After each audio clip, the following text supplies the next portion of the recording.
বিমান বাহিনীর একটি যুদ্ধ বিমান বিধ্বস্তের পর অগ্নিদগ্ধ হয়ে হাসপাতালে চিকিৎসাধীন মাইলস্টোন স্কুল অ্যান্ড কলেজের আরও এক শিক্ষার্থীর মৃত্যু হয়েছে। 10 বছর বয়সের ওই শিশুর নাম আইমান। জাতীয় বার্ন অ্যান্ড প্লাস্টিক সার্জারি ইনস্টিটিউটে ভর্তি থাকা ওই শিক্ষার্থীকে শুক্রবার সকাল 9:30টার দিকে মৃত ঘোষণা করেন চিকিৎসকরা।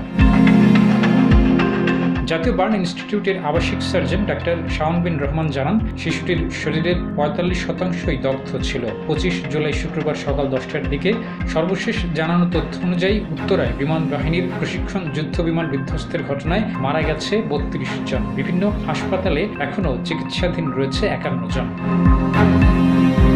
এর আগে বৃহস্পতিবার সন্ধ্যায় মাইলস্টোন স্কুল অ্যান্ড কলেজ কর্তৃপক্ষের বিবৃতিতে বলা হয়েছে, বিমান বিধ্বস্তের ঘটনায় 20 শিক্ষার্থী, 2 জন শিক্ষক এবং RICL TMX যুগের পর যুগ স্থাপনা থাকে মজবুত।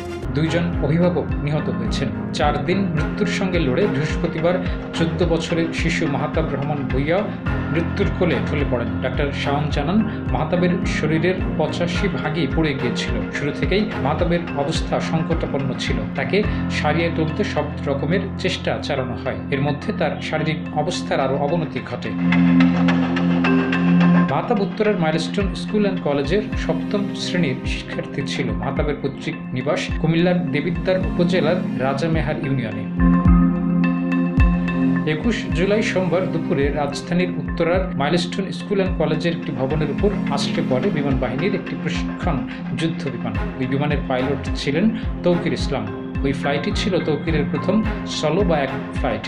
তৌকির ইসলামও এই ঘটনায় সম্মিলিত সামরিক হাসপাতালে চিকিৎসাধীন অবস্থায় মারা যান। ডেস্ক রিপোর্ট, জয় জয়।